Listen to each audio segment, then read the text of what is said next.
Hi, this is Jeff Lamb. Welcome to my podcast.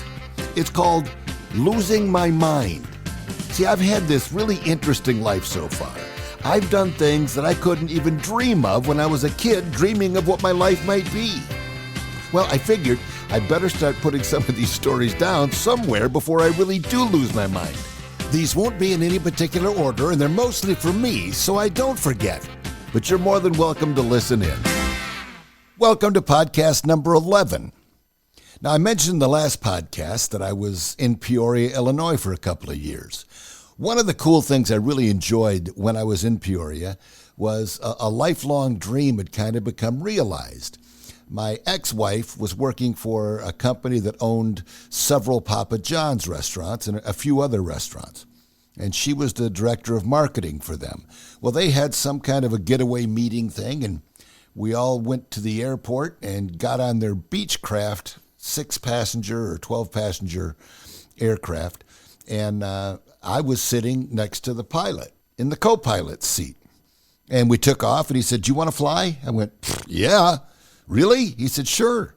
So I got to steer the plane, basically. I didn't take it off. I didn't land it. But I flew it most of the way there. And man, was I hooked. The bug was there. On my 40th birthday, my then wife bought me some flying lessons, basically the ground school. So I took these ground school classes, and now it was time to start flying. In ground school, you learn about the weather, reading the weather, and getting weather reports for flying. You learn every instrument on the airplane. You learn how to read maps. Flight maps are totally different than ground maps. Basically, all the minutia of flying an airplane. Now it was time to actually fly the damn thing. And this is where it got expensive. It was like $130 an hour. Fortunately, I was off the air by 8 in the morning, and on most nice days, I'd be out there flying. And sometimes twice a day, take 2 lessons.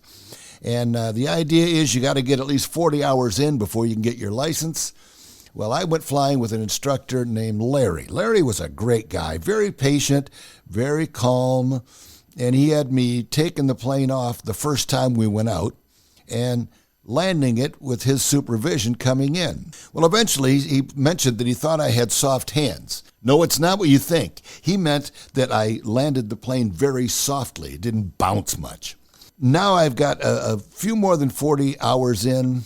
He had some tweaking he wanted to do before he let me take my first solo, but finally the day had come. And I mentioned it to my parents, and they drove 7 hours to stand and watch me fly a plane.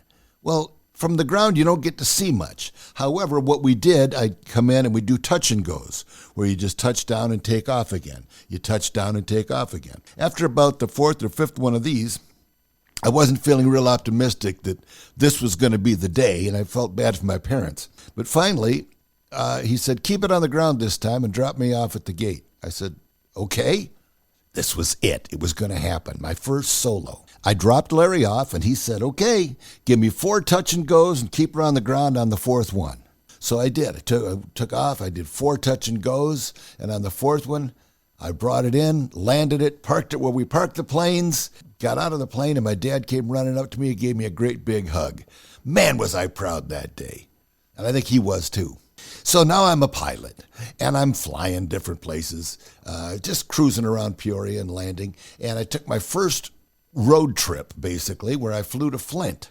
I rented a C-172, which is a 4-seater airplane. And I was going to take that up there and maybe take Mom and Dad for a ride if they wanted to go for a flight. And just before I was ready to take off, somebody said, "Hey, can I swap with you?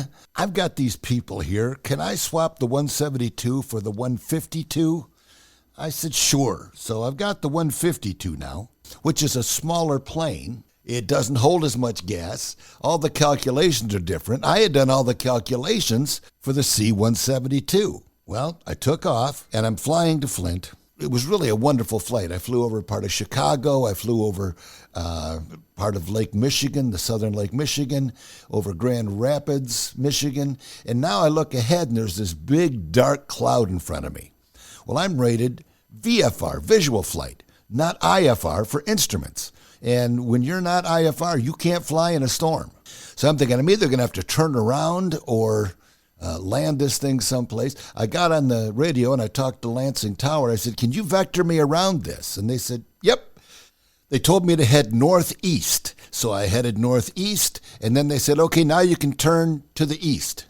So I turned east, and to the right of me is this great big black wall, and that's the storm on the right of me.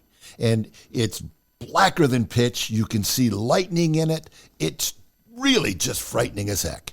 I look to the left of me. Here's another storm, and it's blacker than pitch and just a wall of fierce, evil Mother Nature flexing her muscles. But where I'm flying is right down an alley of blue skies, and it was just lovely. It was just one of the most amazing things I'd ever seen. So I'm flying through this, and all of a sudden, I'm past everything. And I go landing into Flint. My brother picks me up at the airport. We go back to the house. I hang out with the family, had dinner with my folks, and then Bob took me back to the airport. And I said, hey, Bob, you want to buzz the house real quick? He said, sure. So I did the pre-flight inspection. You walk around the plane and you look for things like birds' nests. No, that's a real thing. Birds can build nests really fast. And if they build one in the pocket where the engine is, you can have real problems. But that's one of the things to check for. And I made sure they filled it up again for me because I didn't want to run out of gas. So Bob gets in. We do a quick buzz around the house. I land. He gets out, leaves. I take off. Now I'm headed back to Peoria. There's no storm on the way back, but it's starting to get dark. No big deal. I've flown in the dark before. That was part of my training. And I did have a little GPS with me, and it's taking me right back to the airport. But we get over Illinois, and I had to pee. Well, you can't just pull over like you're on the highway. But I had planned for this. So I got my flight bag, and I pulled out a Ziploc baggie. Yep. And, of course, I can't pee sitting down, so I had to trim the plane out so it would fly by itself for a second. And I got on my knees and peed in this Ziploc bag, zipped it up, and I'm all better now. I'm coming into Peoria. I see the airport ahead of me. I radio in my intentions to land, and I put her down on the ground. I parked it over where the planes park. I tied it down and put the keys up over the visor because the airport was closed for the day. So I went back the next day to pay, and there's Larry just glaring at me. I said, hey, Larry. When he quit glaring at me, it seemed he had a question. How much gas does a Cessna 152 hold? I said, 56 gallons? He said, no, wrong. That's a Cessna 172. A C-152 holds 24.5 gallons. He said, do you know how much gas you had left when you landed? I said, no. He said, 7 minutes. And I said, well, you know, they run it till you wet, so I like to use it all. He wasn't laughing. He said, if you'd have missed your first landing and had to come around again, you wouldn't have made it. That's how close it was. And that's all he had to say. He didn't yell at me. He didn't scream because he knew that when you're talking about life and death stuff or crashing an airplane, you don't need to harp on it. The message was received. That was a life lesson that I would hold with me, and I still do to this day, even though I don't fly anymore. I would have been fine in the Cessna 172, and I would have been fine in the Cessna 152 had I not taken that 20-minute flight with my brother first. I used to love flying with Larry because he always knew where the good little airports were. And we'd fly, I don't know, an hour or so, and then we'd touch down and land at this little airport, and there's all these planes at this little building, this little tiny airport with one runway. It was called a fly-in. And all these guys go in there, and they serve some of the best breakfasts I've ever had in my life. Then when you finish eating, you go out and you look at other people's planes, you stick your head in, you get in them if you want, and everybody just kind of looks around. We had a rental plane. No one was dying to see that one. But I got to see some really cool planes doing that. When I got back to Toledo, one of our regular listeners and prize hogs, who always won contests, gave me a call, and he was the commander of the air base where the F-16s flew out of at Toledo Express Airport. He says, hey, Jeff, do you have any interest in a media flight in an F-16? Right after I finished wetting my pants, I said, sure, Roger. So no kidding, Roger Burr got me a media flight in an F-16. You go to the airport. By the way, my dad came down. He wanted to see this. This F-16 media ride had its own ground school. You learn what to do and how to manipulate a pressure suit during some of these high G turns, you learn how to parachute and eject from the plane. Now, I had about 100 jumps in, so I had a pretty good grasp on that, but all the other stuff was just fascinating to me. Now it's time to go. The pilot takes you out onto the tarmac. My dad was with us. He took a picture of me in my jumpsuit. He took a picture of me getting into the back of this F-16 and the lid slowly coming down. Now we're taxiing into position to take off. We get clearance and off we go. And I'm telling you, we weren't 15 seconds in the air and the pilot says to me, "Say, Jeff, you're a pilot, aren't you?" I said, "Yeah." He says, "Do you want to fly?" I said, "Are you kidding me?" He goes, "No." He says, "You can't hurt the plane and I'm not going to let you crash it, so go ahead." He says, "You ready?" I said, "Yep." And he says, "Okay, the plane's yours." So I'm flying this thing and I said, "Hey, can we do a barrel roll?" He goes, "I don't know, can you?" So I took the joystick and turned it to the left and we did a barrel roll. And he said, "It was pretty good." I said, "Thanks." He said, "Okay, just keep her level. Keep her level. You're doing great." And we're flying. And I said, "Can I fly it upside down?" He says, "You're flying." So I put it upside down and I'm looking straight up at the ground. It was an amazing ride. And he says, "You want to do a 9G turn?" I said, "Okay." So he goes into this 9G turn and this black tunnel just closes around my eyes. And I blacked out for a second. I came back. He goes, you okay? You with me?" I said, "Yeah." He said, "That was pretty cool, huh?" I said, "Yeah." So now I'm back in control and I'm flying and we're just boogieing all over the place. And it was like a 1.2 hour flight. And before we took off, somebody told me, "Hey, you puke in the plane, you're cleaning it up." And he handed me an airsick bag. Well, I had that on my shoulder under my epaulette there. And I said, "Hey, you want to take the stick for a second?" He goes, "Sure." So he's flying and I pull the bag out and just ralphed in this bag. And I didn't realize that it was on microphone. They were recording this whole flight for my enjoyment later. And I really enjoyed that part. So anyway, we're coming in. He says, "You want to land it?" I says, "No, I think you're probably more qualified to do that than me." And he put it right on the ground. And holy smokes, that was $1 million ride. It was unbelievable. Then he says, "Hey, you got your logbook with you?" I said, "Yeah." So I went to the trunk of my car, got into my flight bag, pulled out my logbook, and he signs it. He says, "Pilot in command, Jeff Lamb, 1.2 hours. And then he put his signature to verify it. Well, that made this whole thing even better. Now I could go to guys like Larry and these other guys and just casually show them my logbook, and it'll say, Piper, Piper, Cessna, Cessna, Piper, Cessna, Cessna, Piper, F-16, Cessna, Piper. Wait a minute. Back up. What was that? And then I could tell them the story about getting to fly this F-16. And what's cool about that is there are guys that I've met that have been in the Air Force. They've worked on these planes. They've fixed these planes, but they've never been up in one. It was such a fortunate break for me, and I'll never forget it. What a great flight that was. I mentioned skydiving. When I was a kid, I don't know, maybe 16, 17, I decided to take up skydiving. So I would go out to this airport in the middle of nowhere up in Clio, Michigan, and we would jump. My first 5 jumps were static line, and that's where you hook a line to the plane, it's hooked to your ripcord, you jump out, you get the pose, and it pulls your chute for you. That way you can learn to stay stable when you're falling and all that stuff. Then you've got a walkie-talkie on your chest. You've got 2 toggles that hang down, and they're telling you which to pull and how to steer, and they'll bring you right back in near the area where they all are. A little walk back, but it's not bad. Well, 10 jumps in, I was hooked. So I bought a square parachute.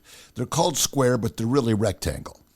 But I had this square parachute, and I wanted to jump it. And the guy out there that was the instructor just said, "I don't know. We don't normally let anybody jump with just 10 jumps." He says, it's a 35 mile an hour forward speed. It's totally different than the other. And finally, he decided I could jump this parachute.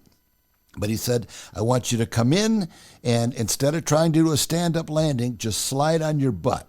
He says, "It'll be much better. Trust me." I said, "Okay." So I'm coming in, and I wasn't going to come out in the middle of the field where he meant, and I didn't know he meant that. I thought I'll just come in and land her on the X. Well, I misjudged, and I went well over the X. Now I'm heading for my butt slide on a gravel road. I had seen somebody flare the chute, and that's where you just kind of pump it, and then instead of moving forward, it just starts coming straight down. Well, that's a learned thing. I hadn't learned, and I just collapsed my chute, and it just collapsed, and I basically had the equivalent of jumping off a 2-story house flat on my back. Luckily, I landed in a patch about the size of a grave that had just been rototilled, and it really knocked the wind out of me. And I jumped up, and they're all like, "You okay?" And I didn't want them to know I hurt myself. I said, Yep, I'm fine. And I eventually got wind back in my lungs, and I jumped again. But man, it was a bit startling. Now, move ahead to, I don't know, I probably jumped 75 or 80. It was up there. And I was getting pretty good with this chute. I could land on the X or near the X just about every time. There were 2 people that I really enjoyed jumping with. One was named Bernie, and the other one was his girlfriend, Nanette. And Nanette says, "I've got a surprise for Jeff." And they all knew what it was, but I didn't. So we go up and we jump out, and she flies into me and grabs my hands and then pulls me right up to her face and gives me a kiss, and then pushed away, opened her chute, and that was that. That's called a jump kiss. I didn't know that. But now I had my first jump kiss, and more importantly, I had learned how to fly into somebody, grab onto them, and fly away from somebody. And you can really move around up there like you're flying. I mean, you're not just falling. You can control it. So I jumped out of the plane, and we had several different hookups where 4 of us would hook up or 5 of us would hook up. And it was kind of neat to do that. And then you peel off and you pull your chute and you bring it in. And then you talk about how cool it was. Now, I never packed my own chute.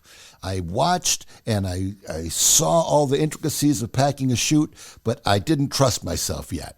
And I never really did. It was just easier to pay somebody to do it, and they were glad to do it for a little extra cha-ching, because that little cha-ching could get them another jump.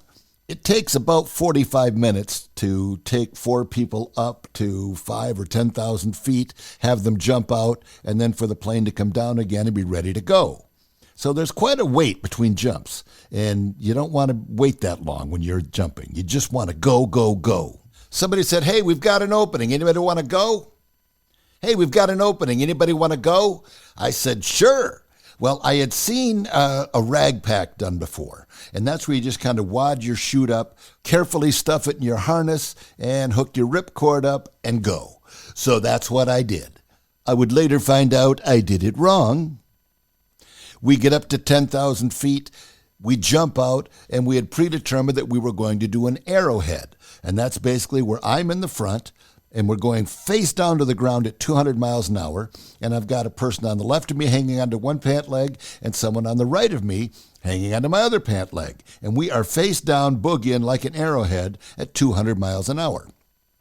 The instructions were, when we get to 2,200 feet, you shake your legs, and then we will peel off and pull our chutes. Well, I'm in this arrowhead going straight for the ground. It's coming at me. It's really coming fast, and I'm thinking, this is so cool. All of a sudden, they're shaking my pant legs, and they peel off. I look at the altimeter, and I'm at like 1,800 feet. Well, when you're at 1,700 feet, you're 11 seconds from impact. So I immediately grab my chute. I immediately grab my ripcord. I pull it. The chute comes out all garbage. It's nasty. I had to cut it away and go to my reserve. Well, the reserve was a round chute. Round chutes take much longer to open than a square chute.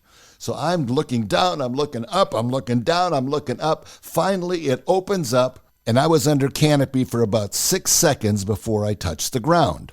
Now, it slowed me down the same as a regular jump, but that's cutting it pretty darn close. I wasn't injured. I was just embarrassed. And when I got to the ground, I thought, wow, that was awesome. And then I thought, no, it wasn't. You almost died. Then we'll put a spot in your shorts. On that note, we'll end episode number 11. Thanks for tuning in. We'll see you next time on Losing My Mind.